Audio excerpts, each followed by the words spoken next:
Hello, hello, hello, hello, hello, Gabriella. All right. Hello, Yanelli. Hello, Chastity. Hello, Skylar. Hello, Annie. That is the visual. Now the chat. Uh, good afternoon. Oh, there's Kaya. Okay. Hello, Kaya. Good afternoon, Brian. Good afternoon, Natalie. Good afternoon, Yanelli for the double. Good afternoon, Chastity for the double. Good afternoon, Sydney. Good afternoon, private chat, direct chat person. Good afternoon, Ariana. Good afternoon, Gabriella for the double. Good afternoon, Kaya for the double. Good afternoon, Miriam for the all caps. Okay. Okay. What we are, wait, what is that? Yes. Okay. What we are We're all about the midterm now, for good or for bad. Anything I say today or Wednesday is an attempt to help you succeed on the midterm.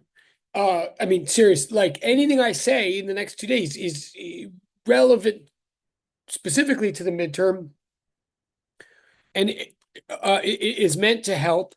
Um, And if I end up sounding edgy or I mean, it's all meant to reduce stress, but I don't like exams any.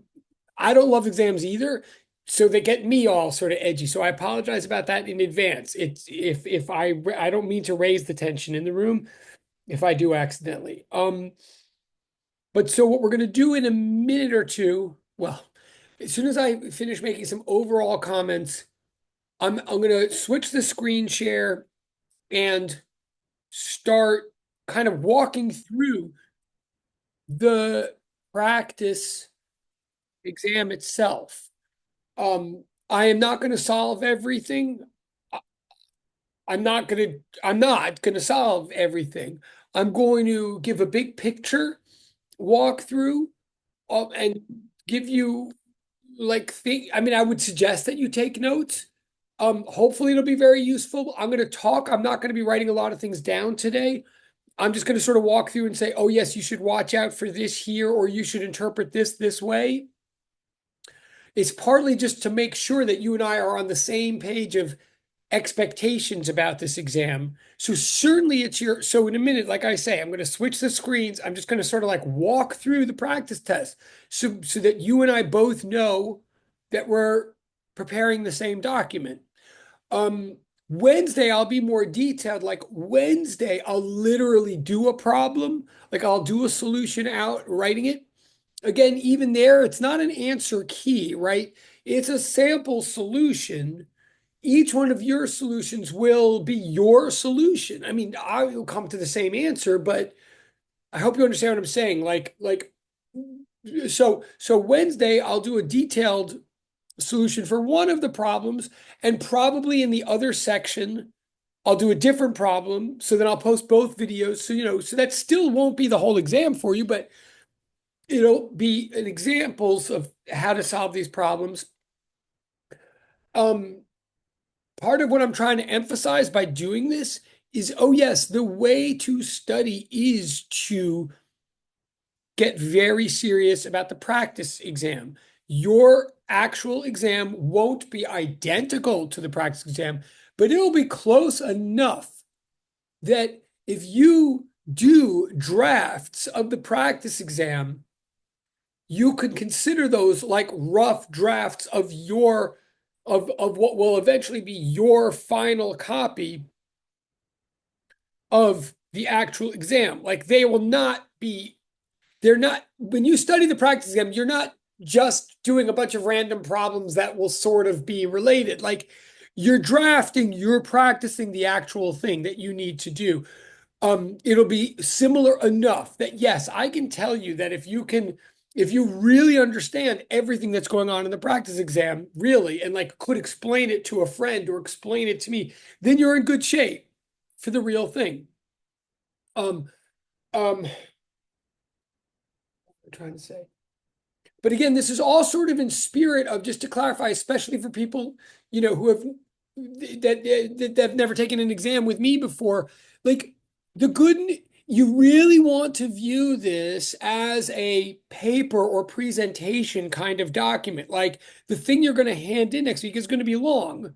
And it's not just a list of answers. It's just to answer something that came up the other class. I can't emphasize enough that, oh, yes, I expect you to do the 5-step method. Like, anything you've been doing on the homeworks with the 5-step method, et cetera, is an attempt to practice for this. The 5-step method is a skeleton. And not only do it, but like label it as you go. Please understand that the 5-step method is a grading rubric. Like, if you make sure to do the steps and you label them as you go, what you're doing is you're doing a checklist yourself of making sure that you can get as many points as possible on the exam, because that is what I'm looking for, is the steps. Again, I can't emphasize enough. I mean, I'll try, that this is about process, authentic process, much more than it is about final answers. So much so that if your process is thorough and clear and communicative and personal, genuine to you enough, you could conceivably get a lot of wrong final answers and still definitely get an A on the exam. But the converse is also true. If you just have answers, but the process is not convincing, like, I just don't feel like you know what you're doing, even though you're doing right things, then that could not get an A on the exam. It's okay. It's okay.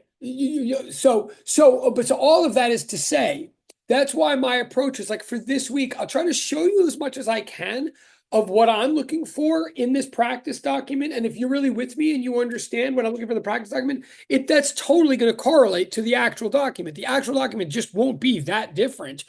So we're all sort of working on this together. But because you have this whole week to do this way with me, that's also why there is not like one clear answer key that is just given to you. Like, that would undermine the whole purpose. Like, there is no one comprehensive answer key that we're just going to give to you. Again, anything you can find between now and Friday, God bless, Quark bless America. Like, you find old videos and there are, where I walk through this exam or walk through problems that we don't get, then great. But then share them with your friends. It's not a competition. It is like a group research project of just trying to get this thing as best as you can. Okay, all that said, and I will start in a second. I'm just trying to give the overall picture. And again, I know for some of you this is old news, but I had to make for all these reasons, or because of everything I'm saying. Like, I'll start walking it through in a second, so we're all on the same page. I will do a detailed solution on Wednesday of one of the problems. Maybe it'll be and I'll encourage you to. I'm sorry, I'm going to do walkthrough in a second, in a minute. But now that midterm is in the air, and now that this is our focus, I highly encourage you, start getting to know this practice document well tonight, if you haven't already, once we've walked through it, because Wednesday would be your opportunity to come in and ask questions. And the more specific your questions are about the practice document, the more of them I could answer Wednesday. Like, again, my focus will probably be to walk through the solution to one particular problem. But, if enough of you ask about a different problem, I'll do the different problem, or whatever. Wednesday's the opportunity. So definitely come with questions Wednesday. But the other thing is, you have lab in this section. Please remind me, this section, O2, you have, I'm sorry, do you have tally for lab? And what, could you just remind me? Oh, and hello, direct chat person. Could you remind me is it Friday with tally? Is that when Friday with tally? Okay, great. Okay, so okay. So for that reason, the slightly bad news I want to give you, or slightly maybe surprising news, but you may have noticed in the Google Classroom, I did make a change. This exam will not be posted actually until Friday night at 8 p.m. like it is true often. And originally I said Thursday night, 8 p.m., but I changed it to Friday, 8 p.m. because, first of all, remember, you're not turning it until Wednesday of next week. Like, normally we turn them in on Mondays, but we don't have school next Monday for reasons I don't remember. So you're not turning it until Wednesday. That gives you 2 extra days. So partly because of that, but mostly because this way, because Professor Talley reached out to me and she was like, I want to be able to like give them time to work on this. But so you're going your lab period on Friday, you will work on this practice exam. Now, I don't know. Again, I'm not saying she's going to stand at the front of the room and like tell you answers. In fact, she's not. She is allowed to answer any questions you want to ask her. Like I mean, as far as I'm concerned, but it's not going to be a lecture. You're mostly going to be working on it as practice Friday and with each other. Okay, so again, it's not like and you may be thinking like, but what's the point if I don't know the exact answers? The point is that you're getting a full week advance time to figure out as much as you can with as much guidance as you can and with one another. So it's all, think of the practice all as just like rough drafts for the final copy thing that will be dropped or posted Friday night. Again, we're posting it Friday night now to all the sections so that all the sections, specifically including yours, have time to work on practicing this in lab first. And I that's just the way it is. Like I think that's a good trade for you. But if it isn't, I am sorry. But that is what we're doing. So just act like the practice exam is the exam. If you know it inside out and inside out, you'll be fine on the real exam. Last thing also, well, no, you'll see in a second. Okay. So I am going to start walking through it like right now. And last reminder too, again, I know this is redundant for some of you, or also me over talking it. It probably makes it harder for some of you. Just last plea, again, please think of this as a paper presentation more than it's not like a math quiz. It's like a paper presentation, right? Again, about process, not about final answers, and about authenticity. So this is like how that translates into a practical strategy for many of you. The more you do understand something, especially at the beginning of your document, especially at the beginning of the exam, the more something seems very clear to you, over explain it, over explain. Part of the, and over explain means like, because there's a very big tendency in, well, anyway, well, I'll say this. The more you understand something, the more you even, and you'll know you really understand something if you think there's nothing to be explained. That always happens in physics. The more something just seems clear to you and you're like, I mean, what do you mean? What do you want me to say? Like, it's just true. The more something seems that way, the more I want you to show me why it's true. And one way you can do that is by looking at the old homeworks, no matter what level of feedback you did or did not get so far, or no matter what, and there's still time, by the way, again, after this exam, you'll be able to, still hand in revisions and stuff. Nothing is too late, even after this exam. You could still get more points and more revisions on old homeworks, but I would put that to the side for right now. But if you look at an old homework, that's related to some question on the exam, what's really useful about that is and you'll see in a second, I guess I should just talk about this in context, but if you look at an old homework and remember or remind yourself how confusing and like how just incomprehensible it might have felt when you first got that homework, and then you think of how you understand it now, first of all, that's like really good to do that. Like to be like, oh yeah, like a month ago, this made no sense to me. And now it makes so much sense. I don't even know what to say about it. Right. Well, what there is to say about it is the stuff that clicked into place within the last month. I'm not even kidding. Like, I'm so not kidding. It's really helpful along the physics journey to keep reminding yourself of something, how you felt about an idea before it snapped into place, because that's what you want to remind me of. Like you might think that, omega has nothing to do with this over here, but actually it does, because when you do the chain rule twice, it gets squared and it becomes this constant over here. Like explaining kind of means addressing the things that we didn't know until we knew them. And the problem with physics is that once things make sense, they seem like they couldn't have been any other way. And they seem like there's nothing to say about them. But there's everything to say about them if you just remember what it felt like when you didn't have anything to say about them. You know what I'm saying? So, long way of saying, Try to constantly remind yourself of how far you've come with your understanding of any given idea and try to demonstrate that in the document. You're showing me by breaking down an idea, you're showing me how you have built it up. That's number one. Number two, the more you, here's the strat, the pro tip. The more at the beginning of the document you over explain things that you think are now obvious, the more you give yourself room later on in the document for when things get fuzzy. If there's a piece somewhere where you're like, and then we divide both sides by 2 pi. But honestly, in my heart, like I know we're supposed to do that because my friend showed me, but like I still don't get where the heck the 2 pi is coming from. So you literally write that in the document. You literally write, divide both sides by 2 pi, asterisk, like note, I am not entirely sure why this makes physical sense, but I believe that mathematically this is what we're supposed to do. Something like be as honest and personal, like communicative as you can. And the more you've shown at the beginning what it's like when you honestly understand something, the more when you show toward the end that you honestly don't understand something, the more that's coming across the whole time is honesty, thoroughness, and fluency. And that's what you're getting credit for. You're supposed to be a physics student.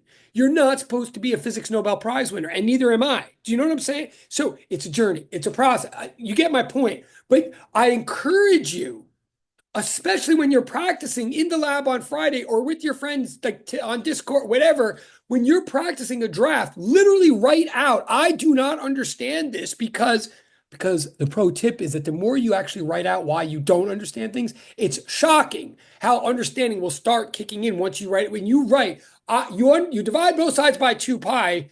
I know that's mathematically right, but I don't really physically know why that's right. The minute you write that, it's like 90% chance that then your brain's going to go, oh, well, because there's 2 pi radians for every cycle. That's why. And then you write that and you're like, oh, I didn't even know that until I knew that I didn't know it.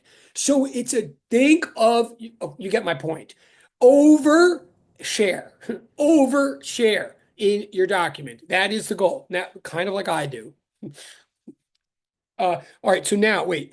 Okay, so what's on the board right now? I'm going to switch screens now. But again, interrupt me at any time. We're all about the midterm now. Our goal is for you to do well legitimately, and I mean that too.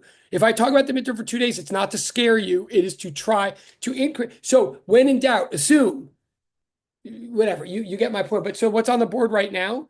Well, assume you can ask questions. I guess that's what I was going to say. Like if I can't answer, I won't. But ask the questions about the midterm as they occur to you. But what's on the board right now, since I'm about to switch boards, hopefully you're getting used to, like that is not every single equation that we've seen so far, but it's really a summary of everything that is involved in this exam. The first equation is the second order differential equation for simple harmonic oscillation. And the second equation is the second order differential equation for wave propagation. The more you can see why the two are similar and yet how they are different, the more you can see the relationship between the two, the more you will know that you really do see the big picture of everything that's on this exam. Like that's the hook. I mean, that's the centerpiece of the whole thing. But I'm going to switch now to go to the thing itself. Wait, sorry. Hold on. I am going to try. Whoa. Okay. Okay. Yes. Okay. Pardon me. So this is, if this is the document I'm talking about. Uh, okay. So yours will look very much like this. It'll have a different picture on it, so you'll know it's a different document. It'll probably have a Pokemon on it. Excuse me. Maybe a water Pokemon. All right. Okay. So I'm just gonna walk through again. I encourage you to take notes, and if you take a snapshot of a screenshot of your note or whatever and send it to me, you get points for that. Oh, also, I'm very behind. I've fallen behind. I'm totally behind. You're ahead of me. It's not personal. I will catch up. Everything you've done is in the system. You will get credit for it. I apologize. Why did I just say that? Oh, because I'm going to just talk in space now. It works for some people. It does not work for other people. It's just what I'm going to do so I don't rabbit hole. And then Wednesday, I'll be writing things down. So I'm just going to talk about this document now. I encourage you to take notes. For example, these equations are given to you in the document. They are examples of equations you absolutely are encouraged and able to use, particularly as step three GDPs. Most of them qualify as a legitimate general definition or principle. Most of them. I am not at all saying you're going to use all these equations in the document. It's just these are things you can use. And let me be very clear. If you look on the right column, I mean, these are really like sort of all the equations for physics 204. So in general, so if you look in the right column, excuse me, I mean, this is like from a final exam like years ago. So I don't want to throw you off. If you look in the right column, you'll see the wave equation written in the middle of the right column. And then right under it is the F with a vector sign over it, F sub E equals plus or minus K Q. Everything from that FE down is what we're doing for the rest of the semester. Like it's all true, but you do not need it, nor should you worry about it for any parts of this exam. It's not there to confuse you. It's just a comprehensive list. So don't worry about anything from the F on, okay? And don't think that you're doing something wrong in this exam if you don't use every single equation here. Like you don't necessarily. Okay, but that's that. Stop me if then notice this. I mean, one of the reasons we're doing this walkthrough is so that I don't forget and do the wrong thing.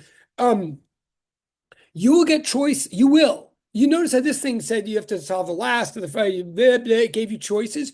You will get choices on your exam as well. You will. But I don't know what the choices are yet. I honestly don't. So when you're doing this practice, you need to do everything. Like any one of these problems that's in the practice could be mandatory on your exam. I honestly don't know when I flip it around every semester. So you need to know everything in the practice.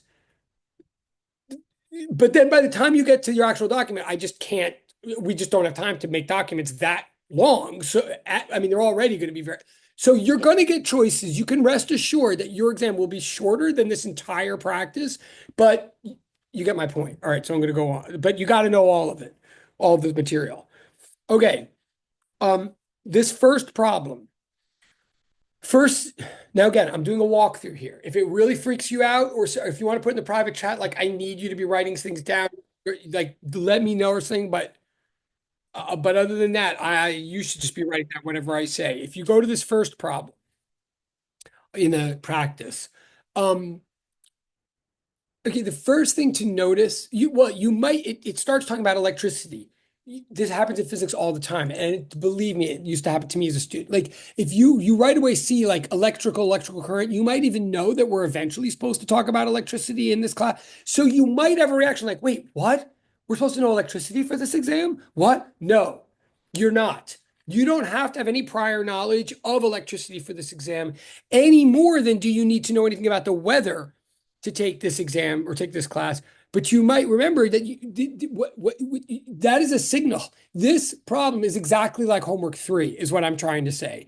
Neither, like homework 3 was about a weather pattern. This thing right now is about electricity, or it seems to be. And on your actual document on Friday, maybe I'll leave it as electricity, or if I have time and creativity, maybe I'll make it about God knows about magnetism. I don't know. But the point is that you don't need to know. This is the thing of physics. We are learning fundamental principles that allow us to face brand new applications. The prior knowledge that we need in order to solve this problem is to understand the math of the differential equation that comes right after the opening paragraph. Like what it's telling you is the same thing as in homework 3. It's saying there's this thing called current, this variable that depends on time and can be measured by physicists called current. Apparently, hold on one second. I'm sorry. Yes. What? Okay. Pardon me for a second. I'm very sorry. Hold on one second. One second. Okay.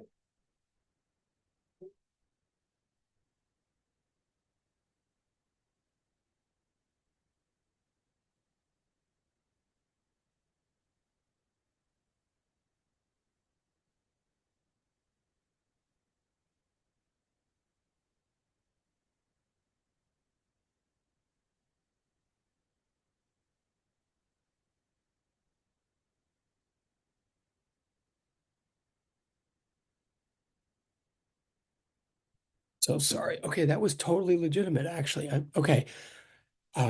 Okay. Um, It's telling you that current can be described by the differential equation that it presents at the end of the paragraph. That's the key information. And what we're being tested on is, do we recognize that differential equation, and like, do we know what to do with it? It is the differential equation for simple harmonic oscillation, like not surprisingly. And of course, on your exam, like I might change the I to something else. And I'll change the numbers, but it's going to be an equation of that form with the negative sign and the constant and the variable at the end.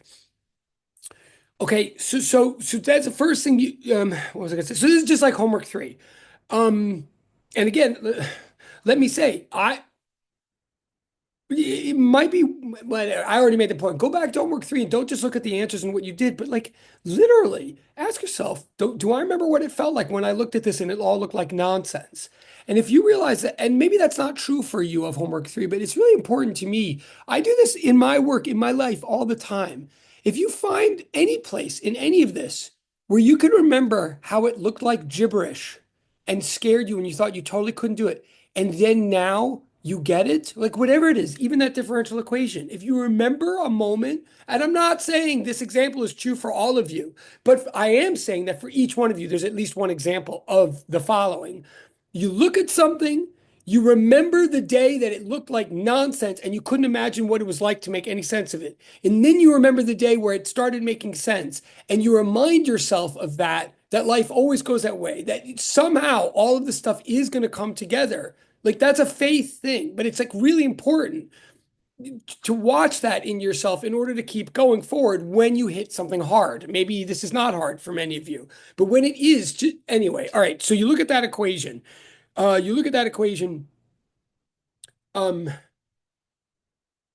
and then it asks a question about and it gives you also an initial fact that the current is at time equals 0 is 8 amperes positive. And then it asks you about frequency. Okay, again, I could write, here's what you would do for this.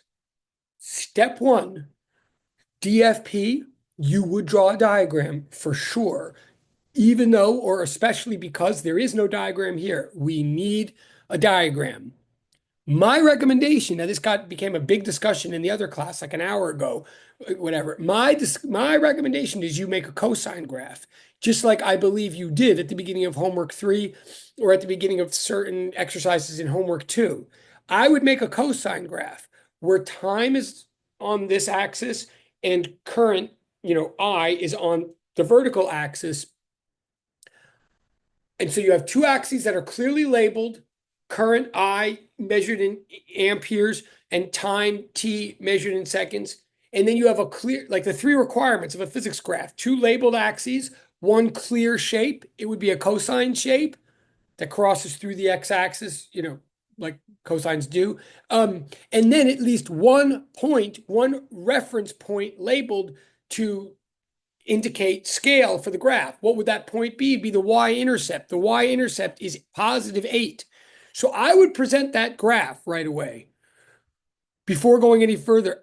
And furthermore, in that graph, what I might do, just like you did in homework 2, if you start anticipating things that you're going to be doing in part 1 and 2 of this question, I would even in that graph like make a bracket going from one crest to the next crest or one trough to the next trough and write like capital T as in period, like the full amount of time for one cycle from a crest to the next crest is what we call period, capital T, right?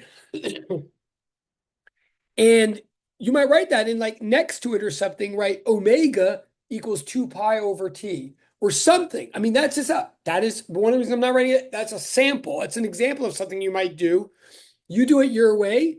But what I'm trying to get at is A, you definitely need a diagram. B, the purpose of your diagram is to lay out as labels all the constants and variables that are ever going to be used in the math that you're going to be doing to solve the problem. Like, so this is also why we do drafts, like a rough draft and a final draft of this stuff. Because once I've done a full draft, I'll see that by the time I get to question 1, like I'm solving for F. I'm going to need omega to solve for F. What the heck is omega? I need to show it in a picture. Okay. So I recommend a cosine graph that has a bunch of labels in it. Somebody in another class sort of pressed me hard on this. I mean, legitimately hard on this. And they were like, why? It would never occur to me to make a graph. Like, how do you know when you're supposed to be making graphs and when you're just supposed to be making regular pictures? Fair question. So I have two quick answers about that because it even comes up to cut to the chase. Even on the next problem, I would suggest when you do your initial diagrams, they probably are going to be graphs, like cosine graphs. My first suggestion is I tend to think of graphs when a problem is highly mathematical. If the real, like the original fact that is given to you in this problem, like the main driving piece of information is a differential equation, that is so abstract, that is so quantitative that the type of diagram that's going to be the most revealing the most quickly is a purely quantitative diagram, like a graph, I think. But to be even more fair, I want to dwell on this for a second because once a person asked me in the other, so if you're looking for you got to draw diagrams, even if I don't, and I often don't in the question when it's very mathematical. So that's a probably a good sign that you want to think in terms of graphs for your diagram. But I got to say, the reason I find this question so intriguing that when the person asks, like, how do you know when we want a graph, is because when I think about it, I wouldn't have thought of this, but when I think of like all the past exams I've gotten for this, like in recent semesters, the responses that I get for this question, it's actually true that people tend not to give me graphs here, and I tend to take off points. And I never really thought about it consciously, but for something about this question, maybe because it's about electricity and that freaks people out, or I don't know what, a lot of people in the past have drawn pictures of electrical sockets and like wires coming out of the electrical sockets, which I mean, yes, that is what we're talking about. Like that's not, I mean, that's not wrong, but they just do that. And the problem with that, with like, or maybe they even draw a lamp or something, and they might even be really artistic. But the problem with that is that there's no clear way in a picture like that to make labels that will capture the symbols you're using to solve. And that's the real purpose of the diagram, is you need it to have labels that define the constants and variables that you're going to be using to solve. So where I'm going with this is it's not a rule that you have to have a graph. If it's easier for you to visualize like a socket, with stuff coming out of the socket, and you're a good artist, like all the power to you, but then be very careful. Somehow, you got to have the stuff coming out of the socket in a way that you can label with like I naught and T and omega and stuff. And I'll move on in a minute. But for some reason, I find this very interesting. It just gives me glimpses as to what is things I've gotten used to in physics that maybe are more obvious to me than to you. Like if you draw, and I'm sure people have done this in the past, and I just never really thought about it consciously. If you draw a socket and then you draw a current coming out of it like this, right? Like going up and down, like in other words, you sort of turn it into a graph. That's interesting. Like, you better be very clear in your mind that that's what you're doing. And if you're going to turn it into a graph, but just with like a pictorial background, that's clever. But you still got to give me axes and stuff like that so I know how to read the picture. What I'm saying is just a picture of current going like this, unless it's turned into a graph, is weird because the current is not literally going up and down geographically through a room. I don't want you to believe that, and I don't want you to try to get me to believe. Like, no current is going to the ceiling and then the floor and then right? It's a representation to have it go up and down. You're saying the value of it, the strength of it is going up and down. That's what a graph is for, to represent a concept rather than actually depict. Anyway, it's a subtle distinction, but I'm saying, yeah, don't just draw like when we say diagrams, we don't just mean pictures of the movie of life. We mean something that represents the quantities that can launch us into mathematical analysis. All right, anyway, that's enough about that. So you draw a diagram. I think it's a cosine graph, most likely. Okay. Step two, what is the question? And I'm not going to, and by the way, I'm just doing all of this for question one, so you have an example. Okay. And then obviously so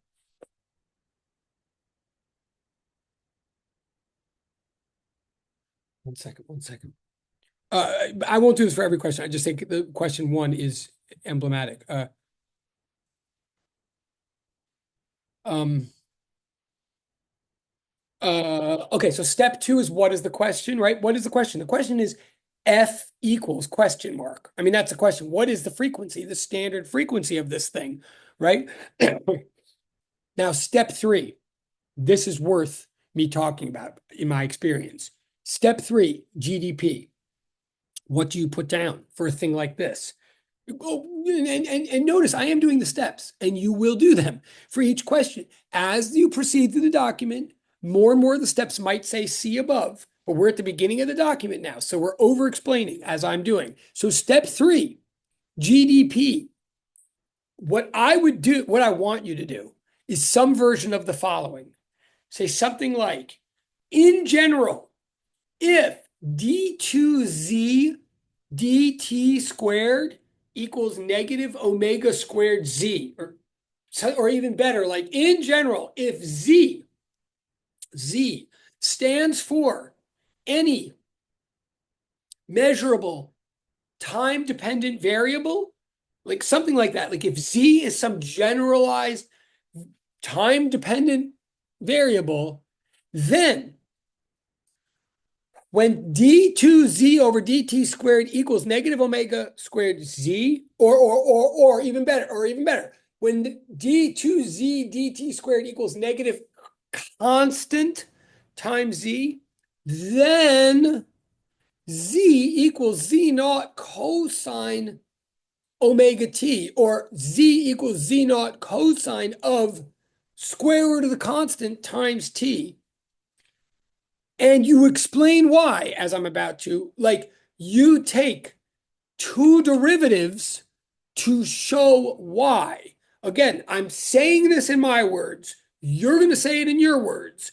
What I'm looking, like the bullet points that I absolutely am looking for, like right at this stage of the document, is in your step three GDP. Do you bother to take two derivatives to actually show me the math of how, in general, when we have that different type of differential equation, if we write down a cosine solution, right? What you're showing me that in general, a cosine expression does work as a solution to that differential equation. And you're showing me like with derivative of cosine equals negative sine, the chain rule works like this. Like you're dragging it out.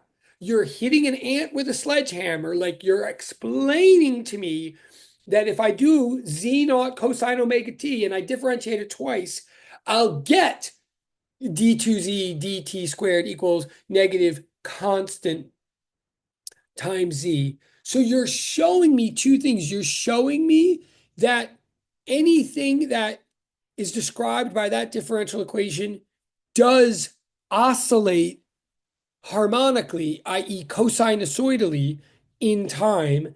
And you're showing me that the rate of oscillation, the angular frequency, omega, is necessarily, definitely the square root of whatever the constant is in that differential equation. Like I cannot emphasize it. Like it's kind of for those of you who are still bearing to listen to me, this is like a major pro tip because this is like right at the beginning of the exam. And I'm just literally trying to tell you what my headspace is when I grade these exams. The first thing I look for when I open this page is, does the person actually explain by taking derivatives why they're very shortly, in a minute, they're just going to take the square root of that number in the differential equation and call it omega.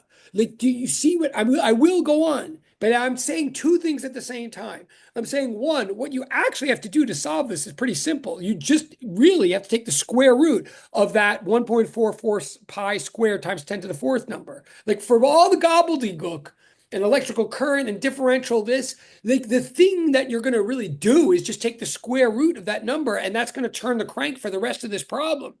But your job, but I'm telling you that, and it's like all over the internet, and like right. So your job on the exam is to break down for me why did it take us a month to learn that? I mean you don't I mean you know what I'm saying? Like it did. It took us a month legitimately. to see why we can just take the square root of that number. And that's what you're going to show me, at least in the first time it comes up in the exam. Show me what's going on with differential equations of this type and how we solve them, and that omega is the square root. So again, stop me right now if I don't know, I'm yelling. I'm totally yelling. I'm trying to make it as clear as possible. I'm telling you what I want, but I want it your way. I want you to show me that it has gone through your mind and out your fingertips to show me. And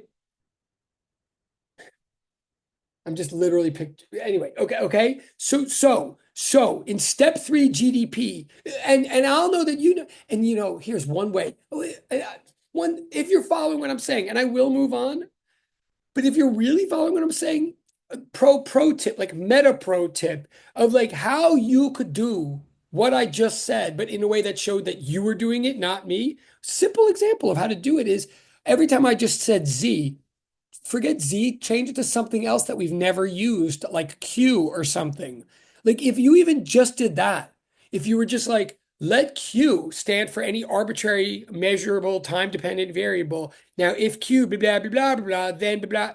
If you even just shift the letter, I know from experience that only a person who's comfortable with what's going on would have the guts to shift a certain letter, because I know every time I shift the letter, it freaks out half of you. And it used to freak me out.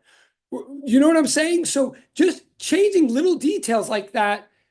I change little details on that exam to make sure you know what's going on, and you change little details on that to show me that you know what's going on. Just change the example slightly, and we'll be on the same anyway, and use different colors and blah blah blah. Okay, so step 3, you're going to say in general, if d2z dt squared equals negative omega squared z, then z oscillates cosinusoidal. Like the Z is a harmonic oscillator that oscillates cosinusoidal according to this expression. Z equals Z naught cosine omega t. And you say, like, an omega is the square root of that constant. So therefore, then you say, therefore, step 4. Therefore, here in this problem, omega equals the square root. Oh, I see something in the chat. I'll get in 1 second. Thank goodness. But I'll just say this. You say, therefore, step 4 in this problem, therefore, in this problem, omega equals square root of 1.44 pi squared times 10 to the fourth, i.e. it's whatever it is, like, 1.2 pi times 10 to the second, whatever the square root is, radians per second. Right? That's what omega will equal for this problem. I will get the chat in 1 second, but now you've got an omega. You've super explained it so that I know that you know why you got omega. Then your point is what? Still in step 4 here,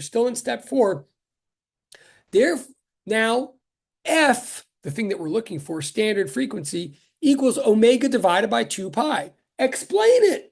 You don't have to explain it a million times in the exam, but explain it the first time. Why does F equal omega over 2 pi? Because omega is radians per second. F is cycles per second. Frequency, standard frequency is cycles per second. Like 1 hertz is a cycle per second.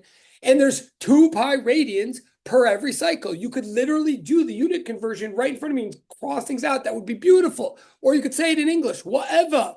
But you're now going to say F equals omega over 2 pi. So you're going to take that number, 1.2 pi times 10 to the second radians per second. You're going to divide that by 2 pi radians per cycle. You're going to get a certain number of cycles per second. In step 5, and I will get the chat right after I say step 5. In step 5, you're going to say, with a box around it, you're going to say, therefore, F, standard frequency, or therefore, if D2I equals, blah, blah, blah, if given these above facts, then frequency equals blah hertz. And I believe the number you're going to get is 60. Don't quote me on that, but I'm 99% sure that I made these numbers work out so that you get 60, which actually is like the frequency at which alternating currents do come out of the socket in America. I'm not saying you needed to know that, but I am saying when in physics, when things work out to be sort of nice numbers, that's often a sign that you're doing something right, because physics actually does make sense. So I think the answer you get here is 60 hertz. You can check in the background. Now that's how you would do that problem. I'm not going to do all that for every single problem, but that's how you would do that problem. And then for the rest, and I'm going to get the chat, but then for the rest, you still keep doing step 1, step 2, step 3, but more and more frequently, you could be like step 1, C above. Or as you get to page 7 of this or whatever, be like step 1, C, part 2 of problem 3, page 4. Like just constantly refer me back. Just assume that your document is self-sufficient. All I need to be in dialogue with your understanding of physics is your one document. I don't need, and give me everything I need to know within that document. Okay, I'm going to pause. There's something in the chat. Thank goodness. It's probably, just a quick. Yeah. Good question. All right. So Andy's question. I mean, you could see it, but and I like these kind of questions. This is your time to ask these kind of questions. So she's asking, just a quick question. Are you suggesting that even with chain rule or use substitution, we have to write something to explain? Yes. Here. Now, again, not every single time, but the first time. Yes. And really, and I know that's the good and the bad of this. The trade-off of this type of exam is the good news is it's open universe and you can make friends while you do it. Like the good news is you have every resource available to help you create this exam. And the good news is also, I'm not being sarcastic. Like the good news also is it's designed to test how well you are learning physics, not how much physics you automatically or innately always feel comfortable knowing. If you follow it. So, I mean, in other words, the point of this exam is that everybody has a shot at getting an A, and tons of people can get an A, right? Even if they don't secretly think of themselves as physicists or whatever. That's the good news. But the bad news is what Annie's asking, like, you have to over explain everything. Everything. How do you know whether you should explain something? Literally, Annie's question, I'm not making fun of like Annie's question is a perfect example of a question that would answer itself in your head if you're like the fact that she could even call it the chain rule or the U substitution. The fact that, and again, this is a real thing I'm saying. If in your mind you're like, all right, now I do the chain rule, does he really want me to explain the freaking chain rule? The fact that it even has a name means yes. Like anything you could even identify as a step, at least the first time, explain the step. And like, so for real, whether it's mathematical or scientific, like again, the first time. Then from then on, you could say C above or whatever. And that doesn't, and an explanation, by the way, is not a proof. Like that would be a little bit beyond the scope of all of us. I'm not saying you have to like come out with a Nobel Prize winning proof for every one of these moments. But I am saying you have to show me that you know what moment just occurred, right? So like an explanation, and I will go on, but like chain rule is a perfect example. I'm not saying this is a calculus class and you have to prove the chain rule.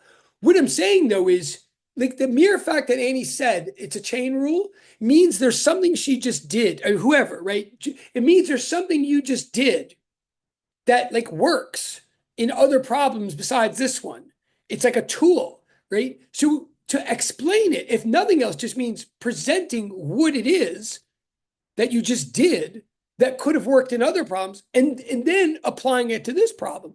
That's why in step 3, I often change the variable from like I or whatever's given in the problem, like the problem's talking about I. But if I'm in a step 3, I don't know. So what I would write for the chain rule, I would write something like, in general, I would like chain rule, like colon. In general, if y equals f of x and z equals g of y, and again, by the way, again, like if I'm going too fast or too abstractly, for some of you, just make a note. And then Wednesday say, like, could I write down what I just said? And I'll write it down for you Wednesday. But I would write if y equals f of x and g equals g of y, I'm sorry. If y equals f of x and z equals g of y, then dz dx, like dz over dx, equals dz over dy times dy over dx. That is the chain rule. I'll say it one more time. I'll say it in English and then, no, I'll say it one more time and then I'll say it in English. If y equals f of x and z equals g of y, then dz dx equals dz dy times dy dx. Now, if you just write that down the way I kind of just said it, you'll even see, as you write it down, you'll see it's not a proof, but writing it down that way actually kind of shows why the chain rule kind of makes sense. Because if you write it down that way, you see that the dy's cancel on the right side of what I just said. The dz dx equals dz dy, dy dx. You could show and then maybe use a different color or like cross out the dy's and say like they cancel, it makes sense or something. And what you're saying is if you have a function of a function, then the derivative, the rate of change of the whole thing is the rate of change of the outer function times the rate of change of the inner function, right? Like it's a thing, it is a concept that we didn't just make up to solve this problem. Just writing it down, identifying what the concept is would count as explanation. But yes, I'm saying I want to see you do it at least once. Yes. Again, you can use if you understand it in English, just write it out in English. If you could draw a picture, like this is where, and I'm telling you, I know from experience, the way I just said it, hopefully a lot of you got it. Maybe some of you didn't, where we could, but I can tell you, even the way I just said it, even for all of you who are sure that you got what I just said, if you all wrote it down right now and submitted it to me, they would all be different, just slightly enough that I would see you can't like, it would be personal, and that's what we want. It would be your personal understanding of it. And I'll go on. There was something else, and again, that's a perfect example. If you really get what I'm saying, you'll know that you do because you won't be rigidly tethered to y, z, x the way I just said them. You might switch around the order, or you might make it w, z, q or something. And if you just got the order in the correct arrangement that I did, then you know you understand it. And I would know too. If you gave me letters that I'd never seen before, but you arranged them properly, I would know that you get it. Okay, so yes, you do anything that comes to your mind. I just divided both sides by 2. Should I explain that to him? Yes. You don't have to explain what division means, but you would explain why you divided both sides by 2. Yes. The more you, okay, you get my point. Good question. Okay. I'm going back. All right. So for the rest, sorry. I'm trying to, where am I? Okay. So for the rest of this, you keep doing the step method. You keep doing the step method.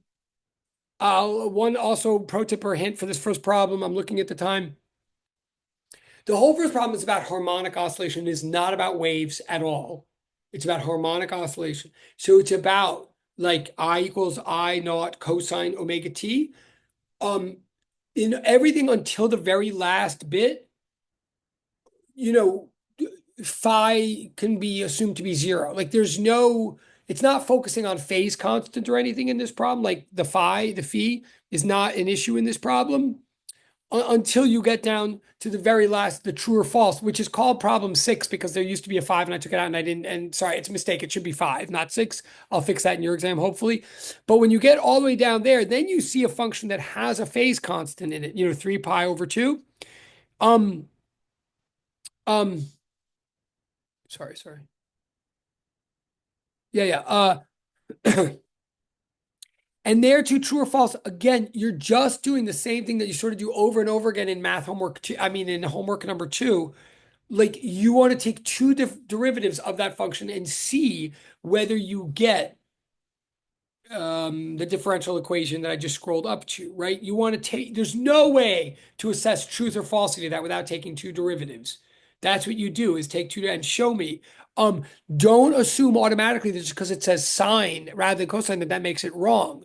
Like now that by the time you get to the end of this, now that we understand phase constants, cosine of something is the same thing as sine of that thing plus pi over 2, right? So when you take 2 derivatives of sine, you get back negative sine. So absolute sine might work. We just don't tend to use sine, but it certainly might work. You have to test by taking 2 derivatives. Okay. And obviously I'm going to change the details of you, like whatever. All right.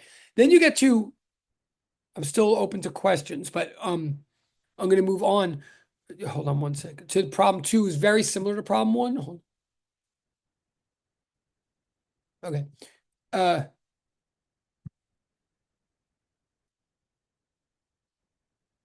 problem two, sorry, very similar to problem one. I mean, in a perfect world, probably if you get choices in this exam, in a perfect world, you'd probably choose to do one or the other. I mean, I don't want to grade two of these any more than you want to do two of them, but I'm not promising. I mean, I'm not really in control of my faculties the night before an exam any more than you are. Um, so so make sure you can do all of this. Now, this is it, but it's very similar. You start with a diagram regardless. I probably would recommend a cosine graph of some or something. Um, or sine graph in this case, because it gives you a sine function right away. Um, Now notice, don't be fooled. In this particular case of this exam, the differential equation I gave you has a plus sign in it, not a minus sign. What does that mean? It means keep your wits about you. It means definitely take note of that that's a plus sign, not a minus sign. But, then just read each question on its own terms. The questions at the beginning are just asking, like question Roman numeral one and question Roman numeral two are just asking, like, are those things solutions or not to that differential equation?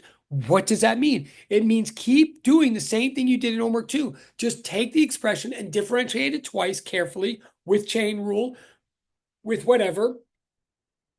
In the second case where there's like an E involved, you may want to pause for a minute in your step three and say, if y equals e to the x, then dy dx equals e to the x, right? That's an explanation of like how E works. It's not a proof, but it's an explanation of how E functions work. And I recognize it as an explanation because you suddenly switched to Y's and X's instead of Y's and T's. You see what I'm like? That's the pattern. But I would say that it's asking you for a while, do these things satisfy that differential equation? So you can find out yes or no by taking two derivatives. In the back of your head, I hope maybe you're noticing, and maybe I would ask you this in your actual apparently here, what I never ask, I don't know why, what I never do here is actually come out and say, is this thing a simple harmonic oscillator? But that would be a very reasonable question for me to ask.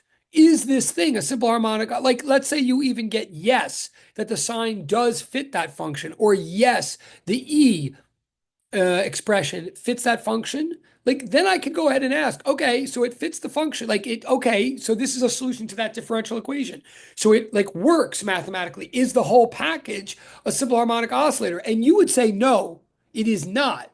It's all a self-contained differential equation that somehow now I have the mathematical skills to navigate. But I recognize that this differential equation is close, but no cigar to the one for oscillation entirely because it has a plus sign in before the constant, not a minus. Like I want you to know that like the differential equation that we are studying for physics is just a mathematical version of Hooke's law.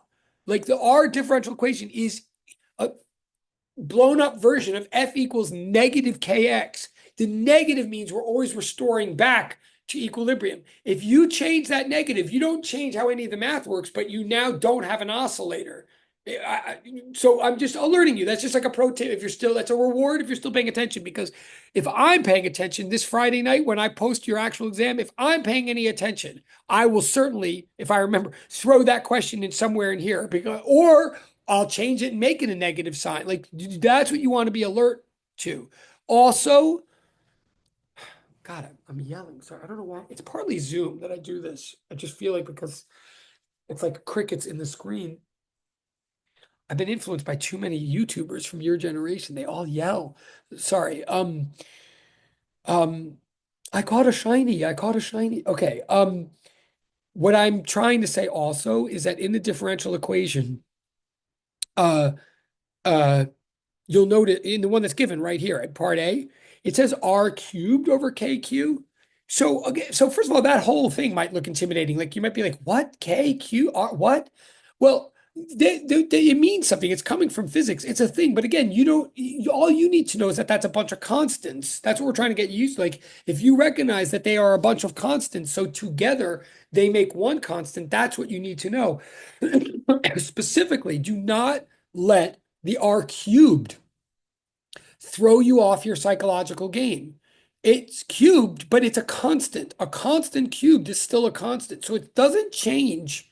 You see, so your part of your job in all this is like tracking, even if it's a new letter or a new number, you're tracking the difference between dependent variables and independent variables and variables versus constants and configuration constants versus parameters. Like, that's what we're trying to do in physics and not get bogged down in the names. Okay, so R cubed does not like prove anything one way or the other. It's just a number. Okay. I don't think there's anything else. Oh, just I'm watching the time. We have 14 minutes. Again, you might in the background, by the way, if you have a Discord or something like a WhatsApp or something, you may again, I'm going to literally walk you through a problem Wednesday, but obviously it's only going to be like one, right? So if you want to come, and then if you want to come to a group decision of which one you want to see, um, I will certainly take your input. So that may be something to think about between now and Wednesday. But I mean, which one of the whole thing? But one last, because otherwise, obviously, all right. So one other hint about this.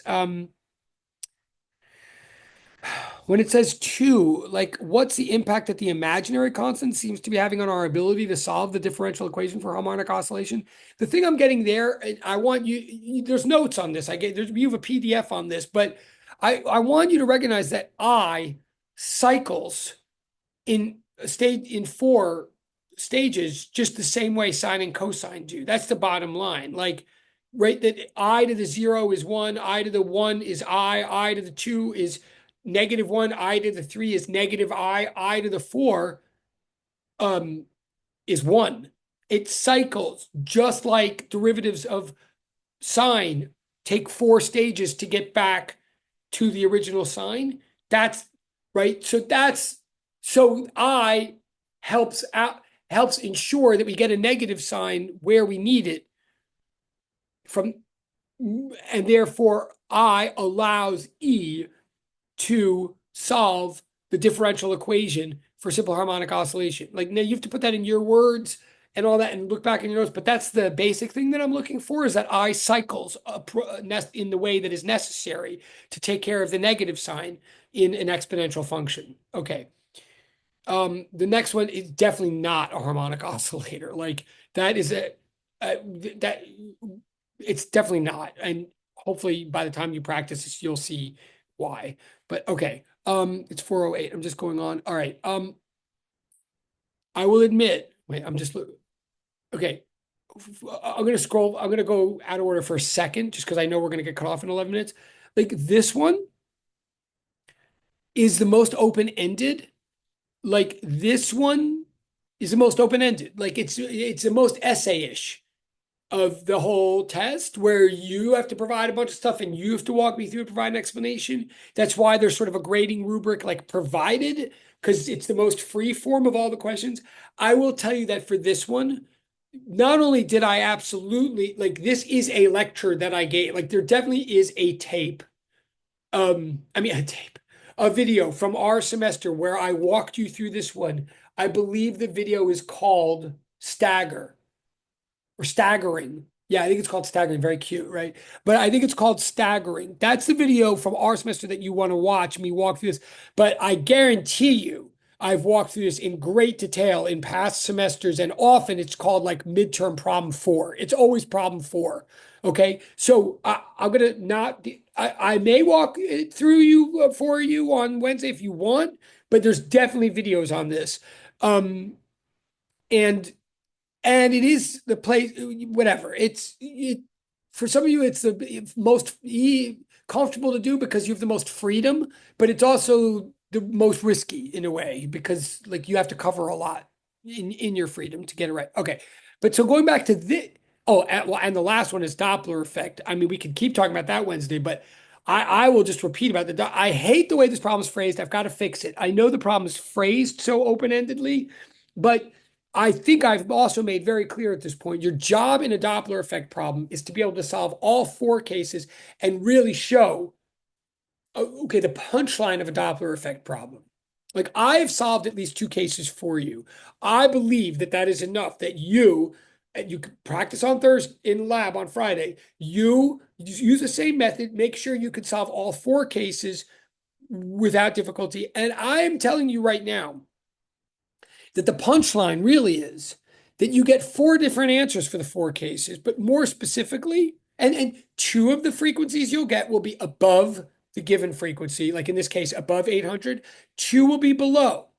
Okay. But the whole catch, the whole thing to and talk about with your friends and focus on when you're studying the Doppler effect, like don't just practice the computations. Track what you're doing while you're doing it and pay attention to the fact that the two cases of approach, i.e., source approach and receiver approach, like they're both approach. They will both yield a received frequency that is higher than the source frequency. They'll both yield a number that's greater than 800 in this case, but they don't yield the same number. Similarly, source recede and receiver recede will both yield a number that is lower than 800, but it's not the same number. And what I really want you to focus on, like once you've practiced the computations, is I need you to understand two sides of this coin. One, why any reasonable student of physics or a person doing physics would expect. Why is there good reason to expect that both of the approach cases should get the same number? And why is there good reason to expect that both of the recede cases should get the same number? Like, I'm not tricking you. I believe there's very good reason to expect that. Like, if you could sort of see why you might have thought that at one point, or why I might have thought that at one point, if you can see and be able to explain in words why the receiver coming into the source, it would seem like should yield the same effect as the source coming into the receiver, like then you get something about relativity. And I'll give you a big hint, and this is often the way, I mean, sometimes I do this on the exam. Like if you actually just try this with particles, if I'm throwing baseballs at you, okay, if I'm throwing I'm looking at the time. If I'm throwing baseballs at you, like whether I'm coming to you while I throw them or you're coming to me, either way, the baseballs are going to hit you in the face more often than they're going to come out of my arm. Like they are. And it's going to be the same. Like if I'm throwing baseballs, it would be the same whether I'm coming to you or you're coming to me. And I want you to think that through and see that you understand that. However, with waves, that's not what happens. If I'm coming to you with waves, it's different number from if you're coming to me. And the reason is the medium. That's what I want you to think about and be able to explain. Like that's what shows like a major distinction between waves and particles.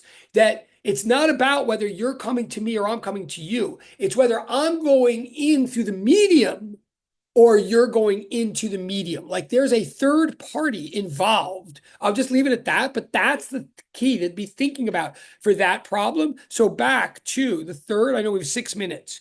This third one, which might end up being the one that I literally walk through on Wednesday, like in one of the two classes, I probably should. This one, the overview is this is the most physical in a way, certainly of the first three. It's the same math idea as the first two problems. It's still simple harmonic oscillation. Like oddly, we don't get to wave. Like the fourth and fifth problem are about waves, but the first three are about oscillation. This one, it's very much like the first one, like you're given the differential equation. You got to understand that omega is the square root of the constant. You could explain it quicker by the time you get to this now. You could say C above, problem one, whatever. But everything you do in this problem through, one and two, through lowercase one and lowercase two, is like the same stuff as you've been doing in the rest of the test. Like omega here would be pi over 8 radians per second. And so then you do you divide that by 2 pi to get F, blah, blah, blah. But the key is that nowhere in there, like it, what I'm really trying to say is this is based on lab two. By the end of lab two, you sort of learn that omega equals the square root of G over L, same way that for a mass on a spring, omega equals square root of K over M. You're showing that here. You're not using that. That's like my pro tip or whatever, is that don't use anything about lowercase g for the first two part of this problem. That's why it tells you you're on a different planet. I don't even know the value of g when I'm doing this first two parts. But by the time I get to the end, by the time I get to the end of the problem, I'm being asked to prove. I'm being asked to do physics to show why we can believe that this thing is a simple harmonic oscillator. I'm by the end being asked to show why the differential equation applies and why, therefore, the constant in the differential equation would have to be G over L. So by the end of the problem, I've proven that for a pendulum, omega equals square root of G over L. And since I already know omega from like square root of the constant, since I already know omega from up top in the problem, at the bottom, like in part 6 of the problem, it asks for two distinct methods. One method I'm talking about here is by the bottom, then I can say I've now proven that omega equals the square root of G over L. Therefore, G equals omega squared times L. L is given. Omega has been figured out. So you figure out G that way. Like I'm saying, I'm warning you, G is not 9.8. And don't assume it for the problem. It's like whatever it turns out to be. Okay, I hope that makes sense. Looking at the time, we have 3 minutes. So you have to, so in some ways, like five is like the hardest part of the problem because five, you have to actually do physics to show the differential equation is true. And it means you sort of do in five have to go back to some physics from physics 203. I do think I've posted videos about this and you're welcome, but I do want to warn you, like the physics is it's not new physics, but it's not easy. It's a few lines of like actually analyzing the free body diagram properly. So be careful about that. And then I know we have 2 minutes. In part three, sorry, and I know I'm going a little bit out of order, but oh, sorry. In part two, it says part two is really two questions in one. My mistake. I'll try to fix that for Friday if I remember, but it really, in part two, it asks standard frequency F, which is just omega over 2 pi. But then it acts like it's asking the same question in different words, but it's really a different question. It then asks, how many seconds should we expect this pendulum to take the first time it gets from equilibrium point all the way back to its original? That's a different question. What that's asking is, what is 3/4 of its period? Now that's a legitimate question. It's just sort of confusing that it's tucked into the same place. So I'll try to fix that. But that's a legitimate question. Like if you know F, you can figure out T, period, right? Just by flipping it over. And if you know period, you can figure out 3/4 of the period. Why am I saying 3/4? Because it says how many seconds from the first time it gets to the equilibrium point all the way to negative amplitude and then back to positive amplitude. That's 3/4 of a period. Am I going to ask that exact question on Friday? No, I'll probably change that. But you want to be comfortable to be able to do something like that. Lastly, with 1 minute left, 3, it asks, what's the maximum speed ever achieved by this particle? Well, that's going to occur at equilibrium. We know this from homework 1. The maximum speed will be when it's at the bottom, but you want to explain that. Say, because of energy conservation, like homework 1, like because kinetic plus potential over at any one spot must equal to any other spot, and the bottom is when it has the minimum potential energy, therefore we'll have the maximum kinetic energy. So you're going to solve for V at the bottom.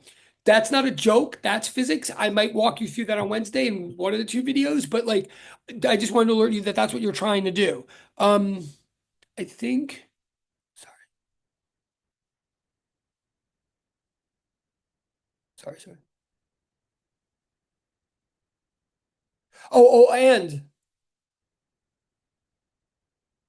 And well, I'll leave it at that. Okay.